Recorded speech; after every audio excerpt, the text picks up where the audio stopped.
God wants us to have the best life that we could have. Now, interestingly, I see common themes on what makes a good life. Love, joy, peace, friends, family, food, creation. Those are the themes I saw. Those are the things that make a good life. But sometimes we make choices that don't coincide with the list we made. Is that true? Right? And so let me recap. I believe that God is not here to pick on us. God did not create us to pick on us, to sit in heaven, to look down, and put a name in his book and make check marks next to our names when we do something wrong. I think God desires, longs to see all of us thrive and have a good life. And the things that you wrote: love, joy, peace, contentment, good relationships. Let me take you back to the Garden of Eden. God created the earth, the world, and it was good. The fruits were good. The apples, the peaches, the pears, the rivers were the prettiest rivers. The animals were full of character. Adam was roaming in this wonderful creation, and life was good. God is also very careful. God observed and God said, Adam is a little, maybe what? Little lonely. And so God made a little lady. and they had a good life. They ate good food. They walked in the sunset, enjoyed God's creation. Right? And the neat thing is every day we read the Bible, God walks with them and converses with them. I think that's what God wants for us. God wants us to have a good life. To have best friendships, lasting friendships, good relationships with your friends and family, to enjoy creation, and to have a tight relationship with God. I think that's what God wants for us. And so, back to our verse. But there's foundations to help us have that good life. I have a 1-year-old.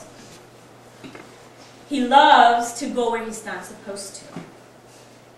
We have a staircase, and he wants to step on the staircase. And we say, Kyle, no!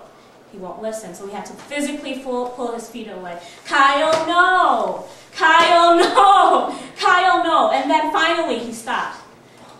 But then all of a sudden I see his left leg. Right? We are the same way. These guidelines are to help. Why do I not want him to go up the stairs? Because he'll fall. Why do I not want him to stick his finger into the plug? Because I don't want him to fry down to the bare bones. God had these foundations not to make our lives miserable, but for us to have a good life. Just like I do not keep Kyle away from the stairs or from the plugs because I don't want Kyle to have a miserable life, but because I want Kyle to be in a safe environment to grow and thrive.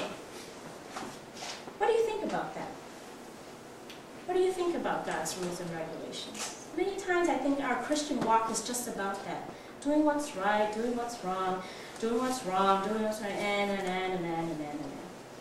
But I think we need to rethink how we understand our relationship with God. God is the giver of our life.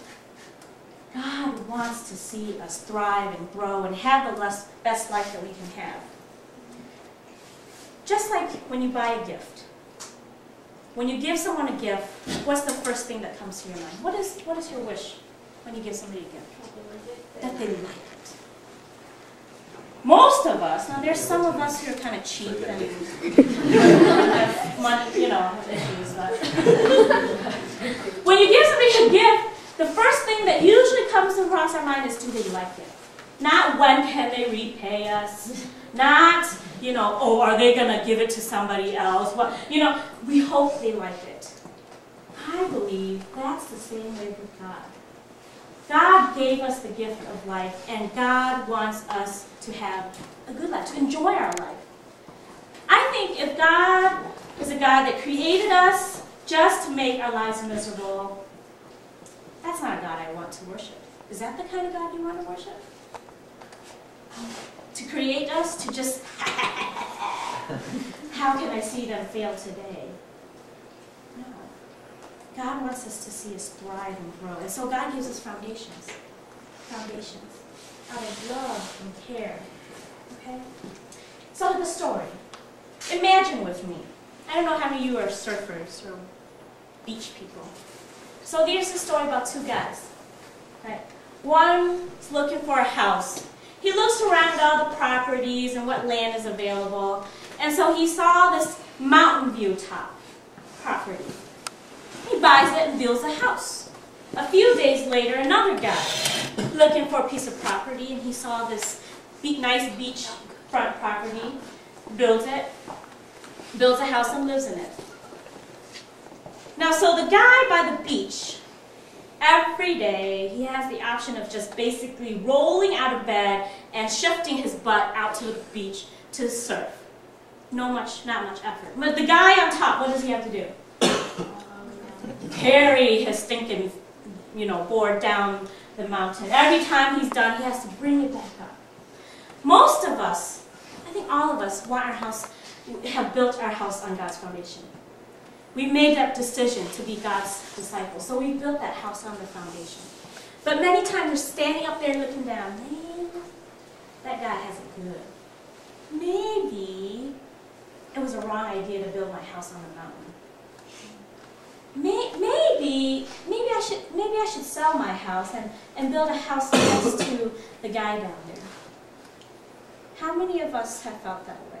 Let me try to explain a little clearer. Many of us are disciples, made the decision to be Christ followers. But we look at other people and we're like, maybe I made the wrong decision. Hey, that looks kind of good. That lifestyle looks kind of good. Maybe I made the wrong decision. Maybe this Jesus discipleship thing is not for me. Have any of you had those doubts? You look and the grass is greener. This disciple thing might not be for me. Because, I was thinking about this image. The guy down by the sand could be looking up and taunting. You got it. You messed up. You built the house, taunting and laughing. Most of us, I believe, do not have friends that make fun of us because we're Christians. Do any of you experience that? Do you? Yeah. Okay, I know it happens, but it's rare. It does happen. So some of us have that problem of people taunting us, and so they tease us, right? But most of us, we're not teased. We're the ones sitting and looking down. That was kind of good. Maybe this Jesus thing isn't for me, and we have doubts, and our commitment fades. But what happens? Life happens. The storm happens. That's life, right? And what happens? The house by the beach is destroyed. The house on the rock stood still. You guys know what it means. Life happens. We're faced with choices each day.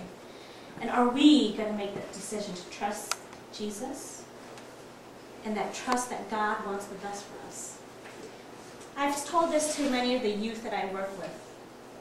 Following God is the most difficult decision, the scariest decision. It's not a joke. Do not take it lightly.